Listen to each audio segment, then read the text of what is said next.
Welcome to engage experts insurance agency. இந்த வருஷம் தொடங்கி ஃபர்ஸ்ட் வீடியோ இது. உங்கள் அனைவருக்கும் எங்களுடைய இனிய புத்தாண்டு நல்வாழ்த்துக்கள். அப்போ இன்றைக்கி நம்ம வந்து என்ன டாபிக் பற்றி டிஸ்கஸ் பண்ண போகிறோம்னா மோட்டார் இன்சூரன்ஸ். இப்போ மோட்டார் இன்சூரன்ஸுன்றது இப்போ நம்மளோட ஓன் யூஸுக்கு 2 வீலர் 4 வீலர் வச்சுருப்போம். அதே மாதிரி கம்பெனி ஓனர்ஸ், மேனுஃபேக்சரிங் இண்டஸ்ட்ரியல், அப்புறம் வந்து ஆம்புலன்ஸ் ஆப்ரேட்டர்ஸு, நிறைய கம்பெனிஸு அவங்கவுங்க தேவைக்கு ஏற்ற மாதிரி நிறைய வெஹிக்கிள்ஸ் வச்சுருப்பாங்க. இப்போ எல்லா வெஹிக்கிள்ஸ்க்குமே மோட்டார் இன்சூரன்ஸ் வந்து இம்பார்ட்டன்ட். நம்ம ஏன் கண்டிப்பாக மோட்டார் இன்சூரன்ஸ் எடுக்கணும், ஒரு கிளைம்னு வந்துச்சுன்னா நம்ம என்னென்ன விஷயங்கள்லாம் கவனிக்கணும், கிளைம் ப்ரொசீஜர்ஸ்லாம் என்ன, இப்போ நம்மளோட வண்டி வந்து ஆக்சிடென்ட் ஆயிடுச்சு, தெஃப்ட் ஆயிடுச்சு, நம்மள்ட்ட வெறும் தேர்ட் பார்ட்டி இன்சூரன்ஸ் மட்டும்தான் இருக்குது, இந்த மாதிரி சுச்சுவேஷன்லாம் எப்படி ஹேண்டில் பண்ணணும், இந்த மாதிரி மோட்டார் இன்சூரன்ஸை பற்றி ஃபுல் டீட்டெயிலாக நாங்கள் 2 பேரும் டிஸ்கஸ் பண்ண போகிறோம். இந்த வீடியோ ரொம்ப யூஸ்ஃபுல்லாக இருக்கும்.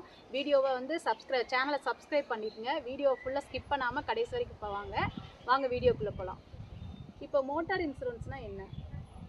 மோட்டார் இன்சூரன்ஸ் அப்படின்றது நம்மளோட வெஹிக்கிளுக்கு ப்ரொடெக்ஷனுக்காக எடுக்கக்கூடிய ஒரு இன்சூரன்ஸு. இப்போ வந்து நிறையா பர்பஸ் இருக்குது. இப்போ வந்து வெஹிக்கிள் ஓட்டுறோம் அப்படின்னா அது வந்து இப்போ மற்றவங்க மேலே போய் மோதிட்டோம், இல்லை ஒரு ப்ராப்பர்ட்டி மேலே மோதிட்டோம் அப்படின்னா அது வந்து தேர்ட் பார்ட்டி லைபிலிட்டி அப்படின்னு சொல்லுவாங்க. ஸோ அதிலிருந்து அதை லீகலாக ஹேண்டில் பண்ணுறது அப்படின்றது அதுக்கு ஒரு பர்பஸ் இருக்குது. இன்னொன்று, நம்ம வெஹிக்கிளுக்கு ஏதாவது ஒரு டேமேஜ் ஆயிடுச்சு ஏதாவது ஒரு சின்ன ஆக்சிடென்ட் மூலியமா, இல்லை ஒரு ஃப்ளட்டு மூலியமா, எர்த்குவேக் மூலியமா, இல்லை தெஃப்ட் ஆயிடுச்சு அப்படின்னா அதில் ஏற்படக்கூடிய அந்த ஃபினான்ஷியல் லாஸ்லேருந்து நம்ம அந்த எக்ஸ்பென்ஸை ஹேண்டில் பண்ணுறதுக்கு, அந்த வெஹிக்கிளை ரிப்பேர் பண்ணுறதுக்கு நம்ம இருக்கக்கூடிய இன்சூரன்ஸ் தான் வந்து மோட்டார் இன்சூரன்ஸ் அப்படின்றத சொல்லுவாங்க. மேஜராக இதுதான் பர்பஸு. ஸோ ஆஸ் பர் நம்ம இந்தியன் கவர்மெண்ட் வந்து இந்த தேர்ட் பார்ட்டி லைபிலிட்டி அப்படின்றது வந்து மேண்டேட்ரியாக கண்டிப்பாக எடுத்து தான் ஆகணும். நீங்கள் 2 வீலர் வச்சுருந்தாலும் சரி, நீங்கள் கார் வச்சுருந்தாலும் சரி, இல்லை கமர்ஷியல் வெஹிக்கிள்ஸ் நீங்கள் வச்சுருந்தாலும் தேர்ட் பார்ட்டி லைபிலிட்டி அப்படின்றது வந்து மேண்டேட்ரி.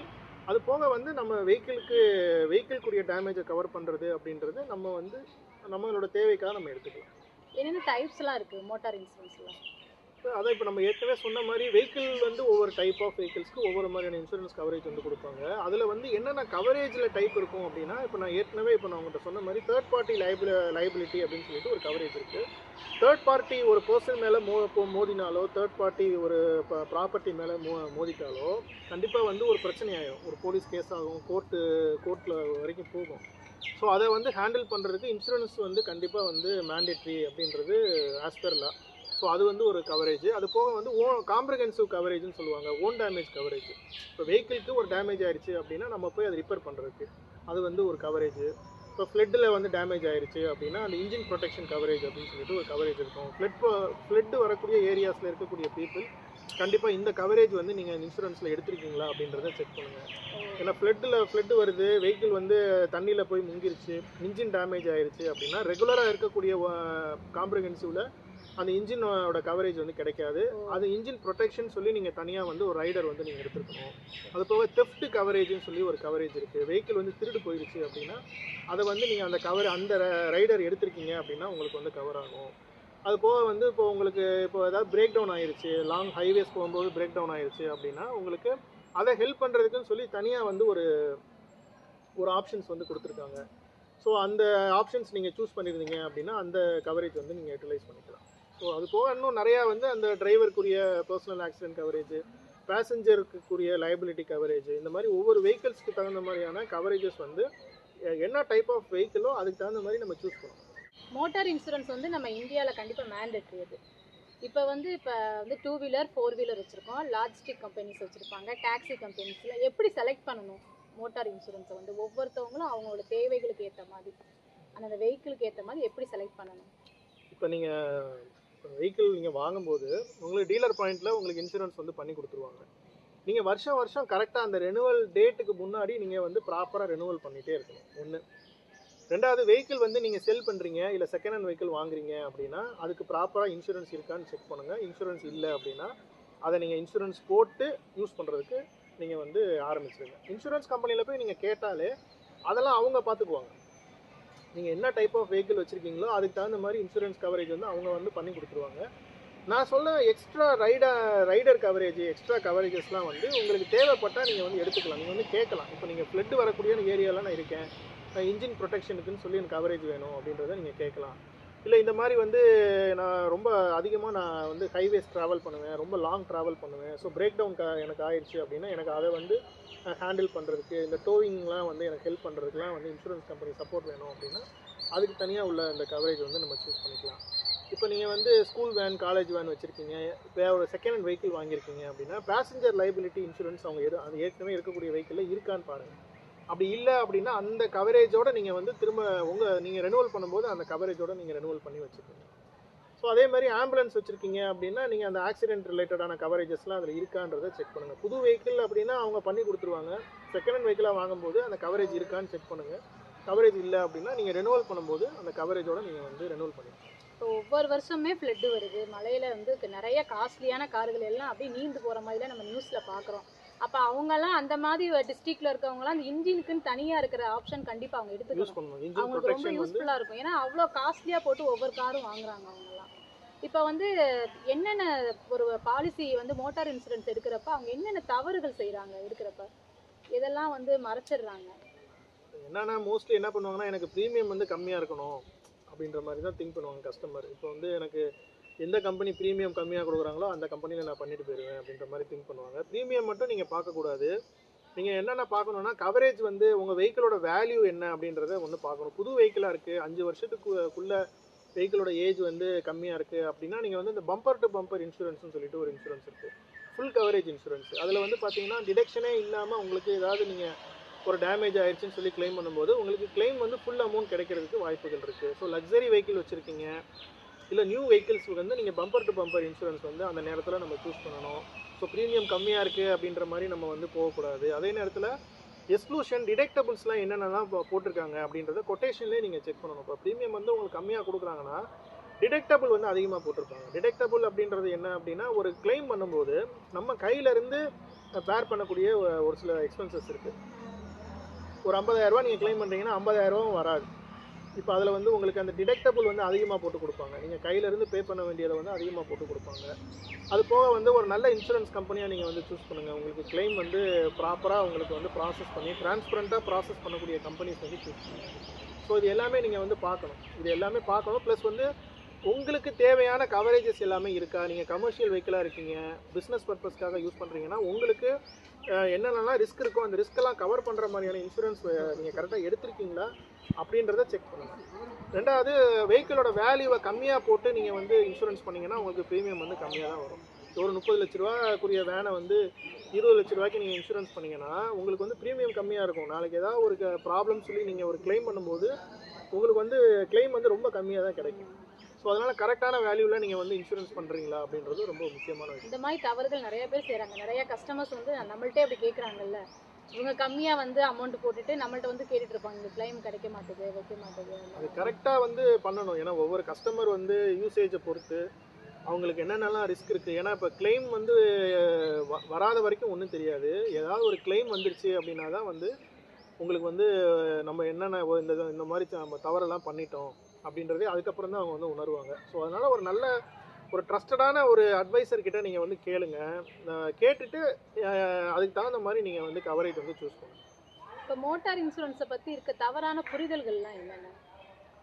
அதான் இப்போ நான் ஏற்கனவே சொன்ன மாதிரி தேர்ட் பார்ட்டி லைபிலிட்டி மட்டும் இருந்தால் போதும் அப்படின்ற மாதிரி நினைப்பாங்க. தேர்ட் பார்ட்டி லைபிலிட்டி வந்து கவர்மெண்ட் வந்து அதுதானே மேண்டேட்டரின்னு சொல்கிறாங்க.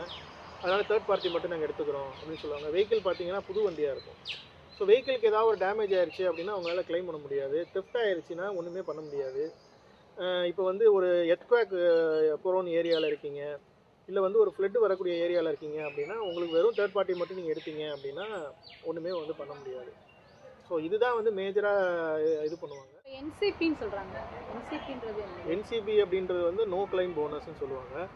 இப்போ கார் வச்சுருக்கீங்க, நீங்கள் வந்து கிளைம் பண்ணவே இல்லை அப்படின்னா ஒரு வருஷத்துக்கு ஒரு தடவை நீங்கள் ரெனுவல் பண்ணணும். நீங்கள் அந்த ஒரு வருஷம் ஃபுல்லாக நீங்கள் கிளைம் பண்ணவே இல்லை அப்படின்னா நீங்கள் அடுத்த வருஷத்துக்கு ரெனுவல் பண்ணும்போது நீங்கள் கிளைம் பண்ணாமல் இருந்ததுக்கு இன்சூரன்ஸ் கம்பெனி உங்களுக்கு ஒரு போனஸ் மாதிரி கொடுப்பாங்க. ப்ரீமியமில் ஒரு டிஸ்கவுண்ட் கொடுப்பாங்க. ஸோ அதுதான் நோ கிளைம் போனஸ்ன்னு சொல்லுவாங்க. அது வந்து இப்போ ஒரு 5 வருஷமாக ஒருத்தர் வந்து ஆக்சிடென்ட்டே ஆகலை, கிளைமே பண்ணலை அப்படின்னா அவருக்கு வந்து நல்ல ஒரு 50% டிஸ்கவுண்ட் கூட அவர் வச்சுருக்கலாம். அவர் ஈவன் வந்து இதை ட்ரான்ஸ்ஃபரும் பண்ணிக்கலாம். இப்போ அவர் 5 வருஷம் கழிச்சு வேற கார் வாங்குறாரு அப்படின்னா அவரோட அந்த நோ கிளைம் போனஸ், அந்த பழைய கார்ல இருக்கக்கூடிய அந்த நோ கிளைம் போனஸை அவரோட புது வெஹிக்கிளுக்கு அவர் டிரான்ஸ்ஃபர் பண்ணிக்கலாம். அது வந்து அந்த டிரைவருக்கு கொடுக்கறது, வெஹிக்கிளுக்கு கொடுக்கறது கிடையாது. அந்த கன்சர்ன் டிரைவருக்கு கொடுக்கறதுனால அவர் வந்து அந்த புது வெஹிக்கிளுக்கு அவரோட அந்த நோ கிளைம் போனஸையும் வந்து டைரெக்டாக ட்ரான்ஸ்ஃபர் பண்ணிக்கலாம். அப்போ இந்த விஷயம் கண்டிப்பாக தெரிஞ்சிருக்கணும் அவங்க. ஆமாம், கண்டிப்பாக தெரிஞ்சிருக்கணும். இப்போ நீங்கள் கிளைம் பண்ணீங்க அப்படின்னா உங்களுக்கு நோ கிளைம் போனஸ் வந்து அப்ளிகபிள் ஆகாது. ஃபார் எக்ஸாம்பிள் நீங்கள் 2 வருஷமாக கிளைம் பண்ணலை, உங்களுக்கு நோ கிளைம் போனஸ் கொடுத்துருப்பாங்க. 3வது வருஷம் ஒரு ஆக்சிடென்ட் ஆயிடுச்சு, நீங்கள் கிளைம் பண்ணுறீங்க அப்படின்னா அந்த நோ கிளைம் போனஸ் வந்து கேன்சல் ஆயிடும். ஸோ திரும்பவும் நீங்கள் 4வது வருஷம் கிளைம் பண்ணலை அப்படின்னா முதல்ல இருந்து ஸ்டார்ட் ஆகும். திரும்பவும் நோ கிளைம் போனஸ் வந்து உங்களுக்கு கொடுப்பாங்க. இப்போ வந்து மோட்டார் இன்சூரன்ஸ் வந்து ஆன்லைனில் வாங்குறது பெஸ்ட்டா இல்லை ஆஃப்லைனில் வாங்குறது பெஸ்ட்டா? மோட்டார் இன்சூரன்ஸ் வந்து எதில் வேணாலும் வாங்கிக்கலாம். இப்போ உங்களுக்கு எதில் கன்வீனியண்ட்டாக நீங்கள் வந்து வாங்கிக்கலாம். ஆன்லைனில் வாங்கும்போது வந்து நீங்கள் கம்பேர் பண்ணுறதுக்கு ஈஸியாக இருக்கும். ப்ளஸ் வந்து அந்த ரேட்டிங்ஸ் நீங்கள் பார்த்துக்கலாம். கம்பெனியோட அந்த கிளைம் செட்டில்மெண்ட் ரேஷியோலாம் எவ்வளோ இருக்குது அப்படின்றத நீங்கள் பார்த்துக்கலாம். நீங்கள் அப்படியே செக் பண்ணிவிட்டு ஆன்லைனில் வாங்குறதுனாலும் வாங்கிக்கலாம். இல்லை நீங்கள் செக் பண்ணிவிட்டு எந்த கம்பெனி பெஸ்ட்டாக இருக்குன்றதை பார்த்துட்டு ஒரு ட்ரஸ்டடான ஒரு டிஸ்ட்ரிபியூட்டர் மூலிமா இல்லை ஒரு ஏஜென்ட் மூலிமா நீங்கள் வாங்குறதுனால வாங்கிக்கலாம். ஏன்னா இப்போ சப்போஸ் வந்து ஒரு தெரிஞ்ச ஒரு ட்ரஸ்டட் அட்வைசர் மூலிமா வாங்கினீங்கன்னா ஒரு கிளைம் பண்ணும்போது அட்லீஸ்ட் வந்து உங்களுக்கு ஒரு ஹெல்ப் கிடைக்கும். ஸோ அவங்க வந்து இந்த மாதிரி ஒரு ப்ராப்ளம் ஆயிடுச்சு அப்படின்னா அவங்கக்கிட்ட பேசுனீங்கன்னா அவங்க வந்து கைட் பண்ணுவாங்க. வேறஸ் நீங்கள் உங்களால் டைரெக்டாக வந்து ஹேண்டில் பண்ண முடியும், ஓரளவுக்கு நீங்கள் வந்து நீங்களாக எல்லாமே செக் பண்ணி உங்களால் பண்ண முடியும் அப்படின்னா ஆன்லைன்லேயே நீங்கள் வந்து வாங்கிக்கலாம். இப்போ என்னோட வண்டி வந்து திருடு போயிடுச்சு, என்கிட்ட ஒன்லி வந்து தேர்ட் பார்ட்டி டேமேஜ் இன்சூரன்ஸ் மட்டும்தான் இருக்குது. அப்போ நான் அந்த மாதிரி சுச்சுவேஷனில் எப்படி ஹேண்டில் பண்ணுறது? இப்போ தேர்ட் பார்ட்டி லைபிலிட்டி இன்சூரன்ஸ்ன்றது நான் ஏற்கனவே இப்போ நான் சொல்லியிருக்கேன்ல, தேர்ட் பார்ட்டி லைபிலிட்டின்றது வந்து இப்போ நம்ம போய் வந்து ஒரு தேர்ட் பார்ட்டி ப்ராப்பர்ட்டியில் மோதிட்டோம் இல்லை ஒரு தேர்ட் பர்சன் மேலே மோதிட்டோம் அப்படின்னா அந்த லீகல் பிரச்சனையை ஹேண்டில் பண்ணுறதுக்கு தான் வந்து தேர்ட் பார்ட்டி லைபிலிட்டி இன்சூரன்ஸ் வந்து நமக்கு யூஸ்ஃபுல்லாக இருக்கும். வேறஸ் வந்து தெஃப்ட் வந்து அதில் தேர்ட் பார்ட்டி லைபிலிட்டி இன்சூரன்ஸில் கவர் ஆகாது. தெஃப்ட் கவரேஜ்ன்றது வந்து நம்ம தனியாக எடுத்துருக்கணும். அந்த காம்ப்ரஹென்சிவ் இன்சூரன்ஸில் தெஃப்ட் கவரேஜ் அப்படின்றத எடுத்துருக்கணும். அது எடுத்தால் தான் வந்து தெஃப்ட் ஆச்சுன்னா நம்ம போய் கிளைம் பண்ண முடியும். இப்போ வந்து ஒரே 2 வீலரு 4 வீலருக்கு ஒவ்வொரு இன்சூரன்ஸ் கம்பெனியும் ஒவ்வொரு மாதிரி ப்ரீமியம் சார்ஜ் பண்ணுறாங்க. அது எப்படி அப்படி சார்ஜ் பண்ணுறாங்க? இல்லை, ஒவ்வொரு கம்பெனிக்கு ஒவ்வொரு மாதிரியான கால்குலேஷன் வந்து பண்ணுவாங்க. இப்போ பெரிய வெஹிக்கிள் அப்படின்றப்ப நம்ம வந்து கொஞ்சம் டிஃப்ரென்ஸ் இருக்கும். அதே மாதிரி இப்போ ஈவன் சின்ன சின்ன வெஹிக்கிளுக்கு பெரிய டிஃப்ரென்ஸ் வராது. இப்போ 2 வீலருக்கு பெரிய டிஃப்ரென்ஸ் வராது, மேபி காருக்கு கூட டிஃப்ரென்ஸ் வரலாம். ஸோ அந்த மாதிரி அதுக்கு தான் சொல்கிறேன், நீங்கள் போய் வந்து செக் பண்ணுங்கள். ஒரு 2-3 கம்பெனி நீங்கள் கொட்டேஷன் வாங்கிட்டு செக் பண்ணிவிட்டு நீங்கள் நாட் ஒன்லி ப்ரீமியம் மட்டும் நீங்கள் வந்து பார்க்கக்கூடாது, உங்களுக்கு கவரேஜ் என்ன கொடுத்துருக்காங்க, டிடக்ஷன்ஸ் என்ன போட்டிருக்காங்க, அவங்களோட கேஷ்லெஸ் கேரேஜ் வந்து நிறையா கேரேஜ் வச்சுருக்காங்களா அப்படின்றத நீங்கள் வந்து செக் பண்ணுங்கள். அது போக கிளைம் செட்டில்மெண்ட் ரேஷியோ வந்து எவ்வளோ இருக்குது, எத்தனை பர்சன்டேஜ் இருக்குது அப்படின்றத செக் பண்ணிவிட்டு அதை பேஸ் பண்ணி ப்ரீமியமும் ஓரளவுக்கு நீங்கள் காம்படிட்டிவாக உங்களுக்கு யார் ஆஃபர் பண்ணுறாங்களோ நீங்கள் வந்து அவங்கள வந்து நீங்கள் சூஸ் பண்ணிக்கலாம். இப்போ மோட்டார் இன்சூரன்ஸ்க்கு என்னென்ன கம்பெனிலாம் பெஸ்ட்டு கம்பெனிஸ் எல்லாம் இந்தியாவில் இருக்குது? மோட்டார் இன்சூரன்ஸ் பொறுத்தளவுக்கு வந்து எல்லா கம்பெனிஸுமே வந்து ஓரளவுக்கு கிளைம்லாம் கொடுத்துருவாங்க. லீடிங்காக இருக்கக்கூடிய கம்பெனிஸ் வந்து இந்த Tata AIG, ICICI Lombard, Bajaj Allianz, HDFC Ergo, இது போக government companies New India, United India, இவங்க எல்லாமே வந்து லீடிங் கம்பெனிஸு, கொஞ்சம் பாப்புலரான பிராண்ட்ஸு. ஸோ நீங்கள் அதை வந்து நான் எந்த கம்பெனியை நான் வந்து தனிப்பட்ட முறையில் நான் ரெக்கமெண்ட்லாம் பண்ணலை. As per data, as per நீங்கள் வந்து இப்போ நீங்கள் போய் ஆன்லைனில் நீங்கள் செக் பண்ணீங்க, பாலிசி பஸாரோ கவர் பாக்ஸ்லையோ ஆக்கோலையோ போய் நீங்கள் செக் பண்ணீங்க அப்படின்னா நீங்களே அனலைஸ் பண்ணி நீங்களே தெரிஞ்சுக்கலாம். இப்போ நம்ம வந்து மோட்டார் இன்சூரன்ஸ் வச்சுருக்கோம், கிளைம் ரிஜெக்ட் ஆயிடுச்சு, கிளைம் பண்ணுறப்ப அப்போ நம்ம என்ன செய்யணும்? கிளைம் ரிஜெக்ட் ஆயிடுச்சு அப்படின்னா அந்த கிளைம் ரிஜெக்ட் ஆன காரணங்கள் என்னென்ன இருக்கும்? அதான் ரிஜெக்ட் ஆகிறதுக்கான காரணம். இப்போ நீங்கள் வந்து ஒரு ப்ரைவேட் கார் வச்சுருக்கீங்க, பர்சனல் யூஸ்க்காக நீங்கள் கார் வாங்கியிருக்கீங்க, நீங்கள் அதுக்கு தகுந்த மாதிரி இன்சூரன்ஸ் பண்ணியிருக்கீங்க, அதை கமர்ஷியல் பர்பஸ்க்கு யூஸ் பண்ணிங்கன்னா கிளைம் ரிஜெக்ட் ஆகும்.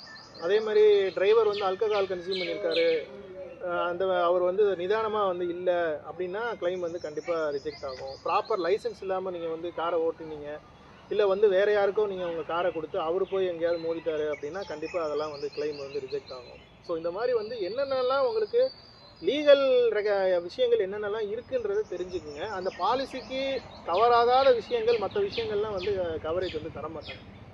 ஸோ இப்போ வந்து ரேசிங்காக யூஸ் பண்ணுவாங்க, கொண்டு போய் வந்து காரை வந்து வேகமாக ஓட்டி ரேசிங்கில் ஓட்டி வந்து மோதிட்டாங்கன்னா அதுக்கு வந்து கிளைம் வந்து தரமாட்டாங்க. ஸோ என்ன பர்பஸ்க்காக நீங்கள் வெஹிக்கிள் வச்சுருக்கீங்களோ அந்த பர்பஸ்க்கு மட்டும் நீங்கள் வந்து கரெக்டாக யூஸ் பண்ணுங்கள். இப்போ கமர்ஷியல் வெஹிக்கிள்ஸுக்குமே நிறையா வந்து ரூல்ஸ் அண்ட் ரெகுலேஷன்ஸ் இருக்கும். ஸோ என்ன பர்பஸ்க்காக, இப்போ ஸ்கூல் வேன்னா ஸ்கூல் பிள்ளைகளை வந்து ட்ரிப் அடிக்கிறதுக்காக இருக்கக்கூடிய பர்பஸ் தான் வந்து ஸ்கூல் வேனு. அதுக்கு மட்டும்தான் நீங்கள் யூஸ் பண்ணணும். வேறு ஏதாவது பர்பஸ்க்கு நீங்கள் அப்பார்ட் ஃப்ரம் அந்த பாலிசிலேருந்து வைலேட் பண்ணுற மாதிரியான விஷயத்துக்கு நீங்கள் யூஸ் பண்ணிவிட்டு ஆக்சிடென்ட் ஆயிடுச்சு அப்படின்னா கண்டிப்பாக லீகல் ப்ராப்ளம் வந்து நீங்கள் ஃபேஸ் பண்ணுவீங்க. டிரைவருக்கு கரெக்டாக அவர் வந்து அந்த லைசன்ஸ்லாம் கரெக்டாக ரெனியூவல் பண்ணியிருக்காரா, ப்ளஸ் வந்து அவர் டியூட்டி டைமில் வந்து ஆல்கஹால்லாம் கன்சியூம் பண்ணக்கூடாது. அந்த மாதிரிலாம் கன்சியூம் பண்ணாங்கன்னா கண்டிப்பாக கிளைம் வந்து ரிஜெக்ட் ஆகிடும். இப்போ இன்டென்ஷனலாக போய் மோதிட்டாங்க, ஈவன் வந்து கிளைமை வந்து லேட்டாக வந்து ரிப்போர்ட் பண்ணாலே வந்து கிளைம் வந்து ரிஜெக்ட் ஆகிறதுக்குரிய வாய்ப்புகள் இருக்குது. இப்போ வந்து 2 வருஷத்துக்கு முன்னாடி போய் ஒரு இடத்துல இடிச்சிட்டு அதை வந்து இப்போ தான் இடிச்சேன்னு சொல்லி நீங்கள் போய் வந்து கிளைம் கேட்டிங்க அப்படின்னா கண்டிப்பாக அதை கண்டுபிடிச்சிருவாங்க. ஸோ அது இந்த மாதிரி விஷயங்களுக்குலாம் வந்து கிளைம் வந்து கண்டிப்பாக ரிஜெக்ட். இந்த மாதிரி நிறைய கஸ்டமர்ஸ் தான் எங்கள்கிட்ட எல்லாம் கேட்பாங்க, இன்சூரன்ஸ் நாங்கள் உங்கள்கிட்ட எடுத்திருக்கோம் ஆனால் எங்களுக்கு கிளைம் கிடைக்க மாட்டேது, இவங்க ரினிவல் பண்ணாமல் இருந்திருப்பாங்க, இவங்ககிட்ட நிறைய இன்சூரன்ஸை ரெனுவல் பண்ணலை, இன்சூரன்ஸ் கவரேஜே முடிஞ்சு போயிருக்கும். ஸோ அது எப்படி உங்களுக்கு கவரேஜ் வந்து கிடைக்கும்? இவங்க ஒரு பர்பஸ்க்கு இன்சூரன்ஸ் எடுத்திருப்பாங்க, அது வேற பர்பஸ்க்கு அந்த வெஹிக்கிளை யூஸ் பண்ணியிருப்பாங்க. இப்போ வந்து பொதுவாக மோட்டார் இன்சூரன்ஸ்க்கு மறைவான தகவல்கள்னு சொல்கிறாங்க, அதுனா என்னது? அப்படி மறைவான சில தகவல்கள் இருக்கும், டேர்ம்ஸ் அண்ட் கண்டிஷன்ஸ் இருக்கும். இல்லை, மோட்டார் இன்சூரன்ஸில் நான் தான் சொல்கிறேன், இல்லை எக்ஸ்க்ளூஷன் சொல்லி நிறையா விஷயங்கள் இருக்கும். என்னென்னலாம் கவர் ஆகாது அப்படின்றத எக்ஸ்க்ளூஷனில் போட்டிருப்பாங்க. டிடெக்டபிள் அப்படின்னு சொல்லிட்டு ஒரு விஷயம் இருக்குது. டிடெக்டபிள் அப்படின்றது என்ன அப்படின்னா, மினிமம் வந்து கஸ்டமர் கையிலேருந்து இவ்வளோ பே பண்ணணும் அப்படின்ற மாதிரி இருக்கும். அதே மாதிரி வியர் அண்ட் டியர்லாம் வந்து கவர் ஆகாது. கிளாஸ் ரிலேட்டடான விஷயங்கள், டயர் ரிலேட்டடான விஷயங்கள், இந்த நட்டு போல்ட்டு சம்மந்தமானது, இந்த மாதிரி அப்போ அந்த பாலிசியை வந்து உங்களுக்கு நீங்கள் இன்சூரன்ஸ் போட்டதுக்கப்புறம் அந்த பாலிசியை ஃபுல்லாக படிங்க. அந்த பாலிசியில் நீங்கள் எவ்வளோ அமௌண்ட்டுக்கு இன்சூரன்ஸ் எடுத்திருக்கீங்க, என்னென்ன கவரேஜ் வந்து கொடுத்துருக்காங்க, என்னென்ன கவரேஜ் வந்து எக்ஸ்க்ளூட் பண்ணியிருக்காங்க, எதுக்கெல்லாம் கவரேஜ் வந்து கிடைக்காது அப்படின்ற விஷயத்த நீங்கள் படித்து வந்து தெரிஞ்சுக்கோங்க. அந்த வேர்டிங்ஸ்லாம் வந்து புரியல அப்படின்னா நீங்கள் இன்சூரன்ஸ் தெரிஞ்சவங்க கிட்ட கேட்டு அப்படின்னா என்ன அப்படின்றத தெரிஞ்சுக்கோங்க. இப்போ ஓல்டு வெஹிக்கிள்ஸ்க்குலாம் இன்சூரன்ஸ் எடுக்கிறது கஷ்டன்ற மாதிரி சொல்கிறாங்க. இப்போ எங்கள்கிட்ட கஸ்டமர்ஸ் கேட்பாங்க, பழைய வண்டியாக இருக்குது, இதுக்கு இன்சூரன்ஸ் கிடைக்குமா அப்படின்னு கேட்பாங்க. ஓல்டு வெஹிக்கிள்ஸ் அப்படின்றது வந்து கவர்மெண்ட்டில் வந்து ஒரு 15 இயர்ஸ்க்கு மேலே வெஹிக்கிள் வந்து பழசாயிருச்சு அப்படின்னா அந்த வெஹிக்கிள் வந்து பிரேக் டவுன் ஆகிறதுக்குரிய வாய்ப்புகள் அதிகமாக இருக்குது. ஈவன் வந்து அது ஆக்சிடென்ட் ஆகிறதுக்குரிய வாய்ப்புகளும் அதிகமாக இருக்குது. இப்போ நீங்கள் ப்ராப்பராக மெயின்டைன் பண்ணுறீங்க, வெஹிக்கிளை வந்து கரெக்டாக நீங்கள் ஷெட்யூல் சர்வீஸ் பண்ணிகிட்ருக்கீங்க அப்படின்னா கண்டிப்பாக உங்களுக்கு இன்சூரன்ஸ் வந்து கிடைக்கும். ஸோ பழைய வெஹிக்கிள்ஸ்க்கு ஒரு சில கம்பெனிஸ் வந்து இன்சூரன்ஸ் வந்து கொடுக்க மாட்டாங்க, ஏன்னா ரொம்ப பழசாயிருச்சு, ரிஸ்க்கு ஜாஸ்தியாக இருக்குன்னு பார்ப்பாங்க. ஏன்னா அந்த வெஹிக்கிளை தான் நீங்கள் இன்சூரன்ஸ் பண்ணுறீங்க, வெஹிக்கிள் வந்து அதிகமாக நீங்கள் நிறைய கிளைம் பண்ணுவீங்க அப்படின்றது ஒரு காரணம். ஸோ நீங்கள் வெஹிக்கிளை நல்லா மெயின்டைன் பண்ணுறீங்க அப்படின்றத நீங்கள் டாக்குமெண்ட் பண்ணுங்க. அதிகமான செலவுகள் வரும் அப்படின்றது ஒரு காரணம். ரெண்டாவது பிரேக் டவுன் ஆகும் அப்படின்றது ஒன் ஆஃப் த ரீசனு. எல்லா கம்பெனியும் ரிஜெக்ட் பண்ண மாட்டாங்க, கண்டிப்பாக ஒரு சில கம்பெனிஸில் கண்டிப்பாக இன்சூரன்ஸ் வந்து கொடுப்பாங்க. இப்போ கம்பெனி ஓனர்ஸு, மேனுஃபேக்சரிங் இண்டஸ்ட்ரியல் ஓனர்ஸ்லாம் இருக்காங்கல்ல, அப்போ அவங்க வந்து அவங்களோட அந்த கம்பெனி பர்பஸ்க்கு இருக்கிற வெஹிக்கிள்ஸ்க்கு மோட்டார் இன்சூரன்ஸ் எடுத்திருப்பாங்க, அதுக்கு அவங்க டேக்ஸ் பெனிஃபிட் யூஸ் ஆகுமா? அவங்க அந்த ப்ரீமியத்தை வந்து டேக்ஸ் பெனிஃபிட் யூஸ் பண்ணிக்கலாமா? ஆமாம், அது வந்து எக்ஸ்பென்ஸ் தானே, பிஸ்னஸ் எக்ஸ்பென்ஸ்னு சொல்லி நீங்கள் வந்து காட்டணும். இப்போ வந்து பிஸ்னஸ்க்குன்னு சொல்லி பயன்படுத்துகிறீங்க, ஒரு லாரி வச்சுருக்கீங்க, அது வந்து உங்களோட பிஸ்னஸ் பர்பஸ்க்காக பயன்படுத்துறீங்கன்னா அந்த லாரிக்காக நீங்கள் இன்சூரன்ஸ் பண்ணுறீங்கல்ல, அது வந்து ஒரு பிஸ்னஸ் எக்ஸ்பென்ஸ் தான். ஸோ அதை வந்து நீங்கள் உங்களோட டேக்ஸ் ஃபைல் பண்ணும்போது அது பிஸ்னஸ் எக்ஸ்பென்ஸாக நீங்கள் வந்து காட்டிக்கலாம். இப்போ நான் வந்து ஒரு கம்பெனியில் வந்து மோட்டார் இன்சூரன்ஸ் எடுத்திருக்கேன், எனக்கு பிடிக்கல அவங்களோட டேர்ம்ஸ் அண்ட் கண்டிஷன், நான் சேஞ்ச் பண்ண முடியுமா? வேறு பாலிசி முடிஞ்சதுக்கப்புறம் நீங்கள் அடுத்து வேறு கம்பெனிக்கு நீங்கள் ரெனுவல் பண்ணிக்கலாம். அந்த 1 இயர் முடிஞ்சதுக்கப்புறம் தான் முடிஞ்சதுக்கப்புறம் ரெனுவல் பண்ணிக்கலாம். இப்போ நம்ம வந்து நம்ம வண்டியை சேல் பண்ணுறப்ப நம்ம இன்சூரன்ஸ் வந்து அவங்களுக்கு சேஞ்ச் பண்ணணும். ஆமாம், கண்டிப்பாக சேஞ்ச் பண்ணி கொடுக்கணும். இப்போ நீங்கள் வண்டியை செல் பண்ணும்போது ஆர்சி வந்து நம்ம ட்ரான்ஸ்ஃபர் பண்ணுறோம்ல, ரெஜிஸ்ட்ரேஷன் அந்த புக்கை வந்து நம்ம ட்ரான்ஸ்ஃபர் பண்ணுற மாதிரி இன்சூரன்ஸையும் ட்ரான்ஸ்ஃபர் பண்ணிக்கலாம். இப்போ ஃபைனலாக வந்து ஒரு கொஸ்டின் கேட்குறேன். இப்போ வந்து பாலிசி வந்து கரெக்டான அந்த டைமுக்குள்ளே ரினிவல் பண்ணணும். அப்போ நம்மளுக்கு ஒரு இது ப்ராப்ளம் ஆயிடுச்சு, நம்ம கிளைம் வந்து அப்ளை பண்ணுறோம் மோட்டார் இன்சூரன்ஸ்னால் என்னென்ன ப்ரொசீஜர்ஸ்லாம் இருக்குது? நம்ம அதே மாதிரி எப்படி கவனிக்கணும்? நம்மளோட கிளைம் ப்ராசஸில் என்னென்ன விஷயங்கள்லாம் நம்ம கவனிக்கணும்? ரெனுவல் அப்படின்றது கண்டிப்பாக நீங்கள் அந்த ஒரு வருஷத்துக்கு அந்த டேட்குள்ளே நீங்கள் வந்து ரெனுவல் பண்ணணும். நீங்கள் வந்து ரெனுவல் பண்ணலைன்னா உங்களோட அந்த நோ கிளைம் போனஸ் அப்படின்றது வந்து எக்ஸ்பைரி ஆகிறதுக்குரிய வாய்ப்புகள் இருக்குது. ஒன்று.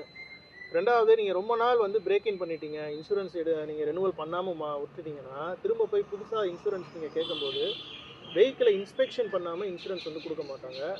இன்சூரன்ஸ் கம்பெனிலேருந்து வந்து வெஹிக்கிளை வந்து இன்ஸ்பெக்ட் பண்ணுவாங்க, இன்ஸ்பெக்ட் பண்ணிவிட்டு அதுக்கப்புறம் தான் இன்சூரன்ஸ் வந்து கொடுப்பாங்க. இப்போ ஜென்ரலாக வந்து கிளைம் பண்ணுறது எப்படி அப்படின்றதையும் நான் சொல்லிடுறேன். இப்போ வந்து ஒரு பெரிய ஆக்சிடெண்ட் ஆயிடுச்சு, வெஹிக்கிளுக்கு டேமேஜ் ஆயிடுச்சு, இப்போ யார் மேலேயாவது போய் மோதிட்டோம், இல்லை ஒரு தேர்ட் பார்ட்டி ஒரு ப்ராப்பர்ட்டி மேலே மோதிட்டோம் அப்படின்னா கண்டிப்பாக வந்து போலீஸ்க்கு வந்து இன்ஃபார்ம் பண்ணி தான் ஆகணும். ஸோ அந்த போலீஸ் வந்து எஃப்ஐஆர் அப்படின்றது கண்டிப்பாக போடுவாங்க. ஸோ அந்த போலீஸ் எஃப்ஐஆர் காப்பி அப்படின்றது பெரிய கிளைமுக்கெல்லாம் பார்த்தீங்கன்னா ரொம்ப ரொம்ப ஒரு முக்கியமான விஷயம். இமிடியேட்டாக அந்த கிளைமை வந்து இன்சூரன்ஸ் கம்பெனிக்கு வந்து இன்ஃபார்ம் பண்ணணும். ஸோ அவங்க இன்சூரன்ஸ் கம்பெனியில் அவங்க இன்ஸ்ட்ரக்ஷன் கொடுப்பாங்க. அவங்க வந்து என்ன பண்ணணும் அப்படின்ற ப்ரொசீஜர் வந்து சொல்லுவாங்க. அதே மாதிரி வெஹிக்கிளை வந்து அவங்க இன்ஸ்பெக்ட் பண்ணுவாங்க. ஆக்சிடென்ட் ஆன ஏரியாவை வந்து இன்சூரன்ஸ் கம்பெனியில் வந்து அந்த சர்வேயர்ஸ் வந்து இன்ஸ்பெக்ட் பண்ணுவாங்க. உண்மையிலே ஆக்சிடென்ட் நடந்திருக்கா, இந்த இன்சூரன்ஸ் வந்து இருக்கிற நபர் தான் வந்து டிரைவர் தான் ஓட்டினாரா, அவர் வந்து ஆல்கஹால் கன்சியூம் பண்ணியிருந்தாரா, இல்லை வந்து வேறு ஏதாவது பர்பஸ்க்கு இந்த வெஹிக்கிள் வந்து யூஸ் பண்ணாரா அப்படின்றது எல்லாமே கம்ப்ளீட்டாக வெரிஃபை பண்ணுவாங்க. வெரிஃபை பண்ணி அது எல்லாமே கரெக்டு தான், அவர் மேலே எதுவும் தப்பு இல்லை அப்படின்னா இன்சூரன்ஸ் கம்பெனி ப்ராசஸ் பண்ணுவாங்க. இல்லை அவர் மேலே எதுவும் தப்பு இருக்குது அப்படின்னா கிளைம் ரிஜெக்ட் ஆகிறதுக்குரிய வாய்ப்புகள் வந்து அதிகமாக இருக்குது. இது போக வந்து அந்த லைசன்ஸ் வந்து நம்ம ஒரு காப்பி கொடுக்குற மாதிரி இருக்கும். அந்த வெஹிக்கிளோட ஆர்சி காப்பி வந்து நம்ம கொடுக்குற மாதிரி இருக்கும். ஸோ இதுதான் ஜென்ரலாக அவங்க கேட்கக்கூடிய டாக்குமெண்ட்ஸ் வந்து இதுதான். ப்ளஸ் வந்து ஒரு சின்ன டேமேஜாக இருக்குது அப்படின்னா நம்ம அதுக்கெல்லாம் வந்து போலீஸ்க்கெலாம் இன்ஃபார்ம் பண்ணணும் அப்படின்றது அவசியமே கிடையாது. நீங்கள் வந்து கேஷ்லெஸ் கேரேஜ் வந்து உங்கள் இன்சூரன்ஸ் கம்பெனியில் எங்கே இருக்குதுன்னு கேட்டுட்டு நீங்கள் அங்கே கொண்டு போய் வெஹிக்கிளை விட்டுட்டீங்க அப்படின்னா அவங்களே டேரெக்டாக நீங்கள் இன்சூரன்ஸ் கம்பெனிக்கு இன்ஃபார்ம் பண்ணிட்டீங்கன்னா அவங்களே அந்த ப்ராசஸ் வந்து பண்ணிக்குவாங்க. உங்களோட ஒரிஜினல் லைசன்ஸ் காப்பி கேட்பாங்க, உங்களோட ஒரிஜினல் ஆர்சி புக்கு கேட்பாங்க. இது எல்லாமே வெரிஃபை பண்ணிவிட்டு அந்த வெஹிக்கிள் அசஸ்மெண்ட் பண்ணிவிட்டு அவங்க வந்து சர்வேயர் வச்சு எவ்வளோ டேமேஜ்ன்றதை அசஸ்மெண்ட் பண்ணிவிட்டு அவங்களே வந்து பண்ணி கொடுத்துருவாங்க. அந்த டிடெக்டபுள் மினிமம் டிடெக்டபுள் அப்படின்ற அமௌண்ட்டுக்கு வந்து நீங்கள் நம்ம எக்ஸ்ட்ராவாக கையிலேருந்து நம்ம பே பண்ணுற மாதிரி இருக்கும். பம்பர் டு பம்பர் இன்சூரன்ஸ் எடுத்திருக்கோம் அப்படின்னா ஃபுல்லாகவே வந்து கிளைம் வந்து கிடைக்கும். இப்போ கேஷ்லெஸ் கேரேஜ்ன்றது நீங்கள் எதை சொல்கிறீங்க? கேஷ்லெஸ் கேரேஜ்ன்றது என்னென்னா உங்கள் இன்சூரன்ஸ் கம்பெனி வந்து உங்கள் ஊரில் வந்து டைப் பண்ணி வச்சுருப்பாங்க. வெஹிக்கிள் ஏதாவது டேமேஜ் ஆயிடுச்சுன்னா நீங்கள் போய் வேலை பார்க்குறதுக்கு கேரேஜ் வந்து டைப் பண்ணி வச்சுருப்பாங்க. அவங்க டேரெக்டாக டைப் பண்ணி வச்சுருக்கிற கேரேஜுக்கு நீங்கள் போனீங்கன்னா நீங்கள் வந்து கேஷ்லெஸ் ஃபெசிலிட்டி யூஸ் பண்ணிக்கலாம். கேஷ்லெஸ் ஃபெசிலிட்டி அப்படின்றது நான் என்ன மீன் பண்ணுறேன்னா, இப்போ ஒரு 1 லட்ச ரூபா செலவாகுதுன்னா 1 லட்ச ரூபா நீங்கள் கையிலேருந்து பே பண்ண வேண்டிய அவசியமே கிடையாது. வெஹிக்கிள் வேலை பார்த்துருவாங்க. ஒரு சின்ன டிடெக்டபுள் அமௌண்ட் இருக்கும்ல, ஒரு 5000மோ 10,000மோ கையிலேருந்து நம்ம பே பண்ணுற மாதிரி இருக்கும். இப்போ வந்து கேஷ்லெஸ் கேரேஜ் இல்லை அப்படின்னா வெஹிக்கிளை கம்ப்ளீட்டாக நீங்கள் வேலை பார்த்து கிளைம் இன்டிமேட் பண்ணிவிட்டு அந்த பில்ஸ் எல்லாம் வந்து நீங்கள் கிளைம் சப்மிட் பண்ணி நீங்கள் கிளைம் வாங்குற மாதிரி இருக்கும். பெஸ்ட்டு வந்து நீங்கள் கேஷ்லெஸ் கேரேஜில் கொண்டு போய் விடுறது தான் வந்து உங்களுக்கு நல்லது. அப்ப ஓவராலா மோட்டார் இன்சூரன்ஸ்ன்றது ஒரு மேண்டேட்டரி. கண்டிப்பா மேண்டேட்டரி தேர்ட் பார்ட்டி லைபிலிட்டி அப்படின்ற கவரேஜ் வந்து கண்டிப்பாக மேண்டேட்டரியாக எடுத்து தான் ஆகணும். நீங்கள் ஒரு 2 வீலர் வச்சுருந்தாலும் சரி கண்டிப்பாக அந்த தேர்ட் பார்ட்டி லைபிலிட்டி அப்படின்றது கண்டிப்பாக எடுத்து தான் ஆகணும். அந்த ஓன் டேமேஜ் கவரேஜ் மற்றபடி நான் சொன்ன மற்ற ரைடர் எல்லாமே வந்து உங்களுக்கு பெனிஃபிட், உங்கள் வெஹிக்கிளுக்கு பெனிஃபிட். உங்கள் வெஹிக்கிளுக்கு ஏதாவது ஒரு ஃபினான்ஷியல் லாஸ் ஆகுது, டேமேஜ் ஆகுது, தெஃப்ட் ஆகுது, ஃப்ளட்டில் டேமேஜ் ஆகுது அப்படின்னா உங்கள் வெஹிக்கிளை வேலை பார்க்குறதுக்கு கையிலேருந்து நீங்கள் பணம் செலவழிக்காமல் நீங்கள் வந்து அந்த எக்ஸ்பென்ஸை மேனேஜ் பண்ணுறதுக்கு உங்களுக்கு பெனிஃபிட்டு. மற்றபடி வந்து தேர்ட் பார்ட்டி லைபிலிட்டி வந்து ஆஸ் பர் கவர்மெண்ட் லா வந்து நீங்கள் எடுத்து தான் ஆகணும். ஏன்னா மற்றவங்க மேலே போய் மோதிட்டீங்க, கோர்ட்டில் கேஸ் ஆயிடுச்சு, உங்களை நஷ்டஈடு கொடுக்க சொல்கிறாங்க. இப்போ 1 கோடி கொடுங்கன்னு சொன்னாங்கன்னா நீங்கள் கையிலேருந்து எப்படி 1 கோடி கொடுக்க முடியும்? நீங்கள் இன்சூரன்ஸ் எடுத்திருக்கீங்க அப்படின்னா இன்சூரன்ஸ் கம்பெனியில் அந்த கேஸை வந்து அவங்க ஹேண்டில் பண்ணுவாங்க, உங்களுக்கு சப்போர்ட்டிவாக இருப்பாங்க. அப்போ மோட்டார் இன்சூரன்ஸ் எவ்வளோ முக்கியன்றதை இந்த வீடியோவில் நம்ம நல்லாவே தெரிஞ்சுக்கிட்டோம். இப்போ நம்ம காஸ்ட்லியாக வெஹிக்கிள்ஸ் வாங்குகிறோம், அப்போ கண்டிப்பாக நம்ம இன்சூரன்ஸுன்றது அது மெயின் ஒரு விஷயம். இப்போ நாங்கள் வந்து எங்களோட என்கேஜ் எக்ஸ்பர்ட்ஸ் இன்சூரன்ஸ் ஏஜென்சியில் மோட்டார் இன்சூரன்ஸ் லீடிங் கம்பெனிஸ் எல்லாமே ஆஃபர் பண்ணிகிட்டு இருக்கோம். உங்களுக்கு ஏதாவது ரெக்யர்மெண்ட்ஸ் இருக்குது, மோட்டார் இன்சூரன்ஸ் தேவைப்பட்டுச்சுன்னா எங்களோட நம்பருக்கு காண்டாக்ட் பண்ணுங்கள். வேறு உங்களுக்கு மோட்டார் இன்சூரன்ஸ் ரிலேட்டடாக உங்களுக்கு ஏதாவது டவுட்ஸ் இருக்குது அப்படின்னா நீங்கள் வந்து கமெண்ட் பண்ணுங்கள். உங்களுக்கு எந்த வெஹிக்கிள்னாலும் சரி, நீங்கள் வந்து ஒரு கார்ப்பரேட்டாக இருந்தாலும் சரி, இல்லை இண்டிவிஜுவலாக உங்களுக்கு உங்களோட வெஹிக்கிளுக்கு இன்சூரன்ஸ் கொட்டேஷன் தேவைப்பட்டாலும் நீங்கள் எங்கள் என்கேஜ் எக்ஸ்பர்ட்ஸை நீங்கள் காண்டாக்ட் பண்ணலாம். இந்த வீடியோவை நீங்கள் லைக் பண்ணுங்கள். Engage experts insurance agency YouTube சேனலை கண்டிப்பாக நீங்கள் வந்து சப்ஸ்கிரைப் பண்ணி வச்சுக்கோங்க. இன்சூரன்ஸ் ரிலேட்டடான வீடியோஸ் வந்து ரெகுலராக நம்மளோட சேனலில் நம்ம வந்து பப்ளிஷ் பண்ணிகிட்ருக்கோம். இந்த வீடியோ வந்து கண்டிப்பாக உங்களுக்கு ரொம்ப யூஸ்ஃபுல்லாக இருந்திருக்கும் அப்படின்ற மாதிரி நம்புகிறேன். நெக்ஸ்ட் இதே மாதிரி ஒரு யூஸ்ஃபுல்லான ஒரு இன்சூரன்ஸ் வீடியோவில் உங்களை நாங்கள் மீட் பண்ணுறோம். அது வரைக்கும் by from engage experts insurance agency. நாங்கள் மோட்டார் இன்சூரன்ஸ் போக health insurance, group health insurance, term insurance எல்லா டைப் ஆஃப் இன்சூரன்ஸுமே ஆஃபர் பண்ணுறோம். உங்களுக்கு ஏதாவது ரெக்யர்மெண்ட்ஸ் இருந்துச்சுன்னா காண்டாக்ட் பண்ணுங்கள். Thank you from engage experts.